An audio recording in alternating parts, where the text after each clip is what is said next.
Donc, dans cette vidéo, on va voir comment calculer le terme manquant d'une somme qui est en rapport avec la fiche que j'ai donnée à faire dans la deuxième pochette.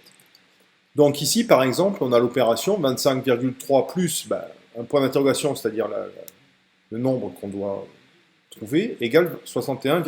Donc, petit rappel, une somme, c'est le résultat d'une addition et de plusieurs termes. Ici, les termes sont 25,3 et le point d'interrogation, et la somme, c'est 61,2. D'accord ? Le point d'interrogation, on peut aussi le remplacer par une forme, un triangle, un carré, un rond, et on verra plus tard que on le remplacera aussi par une lettre, généralement la lettre X. Et que cette opération à trous, plus tard, s'appellera une équation. Donc 25,3 plus ce point d'interrogation égale 61,2. Comment on résout cette énigme? Comment est-ce qu'on trouve ce point d'interrogation? C'est très simple. On fait l'opération contraire de l'addition, qui est la soustraction. Donc le point d'interrogation, c'est égal à 61,2 moins 25,3. Et donc l'opération donne 35,9. Donc le point d'interrogation est égal à 35,9. On a trouvé la solution à la question posée. Il est toujours utile, évidemment, de vérifier le résultat en faisant 25,3 plus 35,9 et de bien vérifier que ça fait 61,2. Donc, je vais te proposer un petit exercice pour voir si tu as compris ce je viens d'expliquer. Tu vas calculer le nombre représenté par le triangle dans cette somme. Tu peux faire pause et tu cherches. Alors, on va voir la correction. La correction, eh bien, elle est simple. Comme je l'ai dit précédemment, on va faire une soustraction. Quelle est la soustraction qu'on va faire? On va faire 47,23 moins 18,9. Et donc, je te laisse faire le calcul. Donc ici, je vais expliquer en quelques minutes comment remplir un matoku. Matoku, c'est une grille de 5 par 5.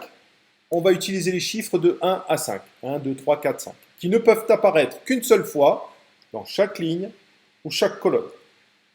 Par exemple, je vais remplir ici ce rectangle bleu. Il faut que le résultat des deux chiffres qui sont dans ces deux cases-là fasse 9 avec une addition. Donc si je regarde dans cette colonne-là, je ne peux pas mettre un 3, je ne peux pas mettre un 5. Si je mets un 1, il me faudra un 8, mais je n'y ai pas droit. Si je mets un 2, je n'y ai pas droit, donc je ne peux mettre que le 4. Donc ici, on va mettre le 4. Donc ici, c'est le 5. 4 plus 5, ça fait 9. Ensuite, je vais remplir cette colonne-là, puisque j'ai presque fini. Ici, je vais avoir soit le 1, soit le 2.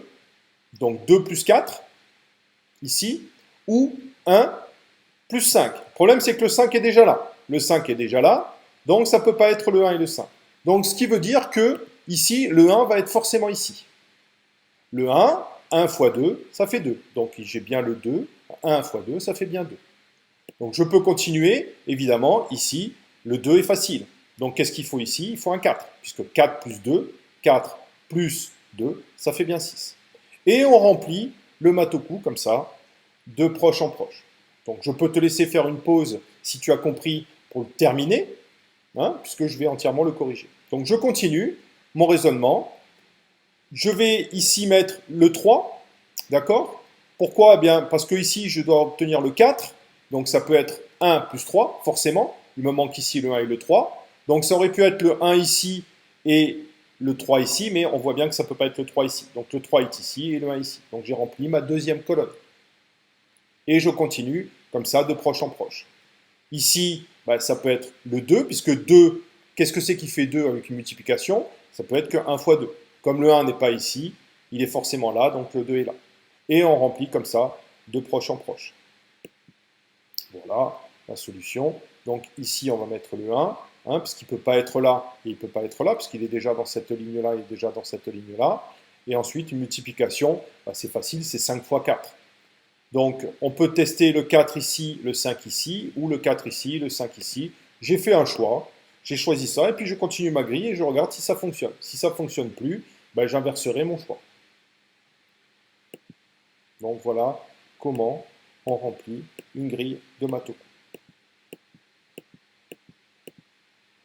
Et on vérifie bien à la fin que chaque rectangle bleu est bien le résultat de ce qui est affiché ici.